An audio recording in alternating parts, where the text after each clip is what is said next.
আমাকে দেখে তোমরা হয়তো ভাবছো আমি এটা কোথায় চলে এসেছি। দেখো আমি সেলুনে এসেছি ছেলেকে নিয়ে চুল কাটাতে।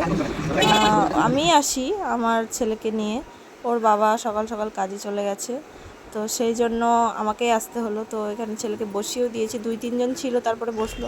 চুল কাটাও হয়ে গেছে, এবার আমরা বাড়ি চলে যাব। তাই দুজন মা বেটা মিলে হাঁটতে শুরু করে দিয়েছি। কি সুন্দর জলটা, স্নান করবি? স্নান করবি জলে? তারপরে ছেলেকে দুটো জেলি কিনে দিলাম। টুপিটা খোল, চুলটা দেখি। মা নাড়ু নাড়ু দেখি, পিছন ঘুর দেখি, পিছনটা ঘুর, চল হাঁটো।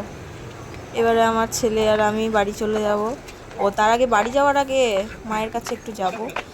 তো এই যে রাস্তায় আমি আর ছেলে, রাস্তা পুরো ফাঁকা ছিল আর প্রচণ্ড রোদ, তো আমি সেই জন্য ওড়না দিয়ে ঢেকে নিয়েছি মুখটা। আর মায়ের এখানে চলে এসেছে দেখো।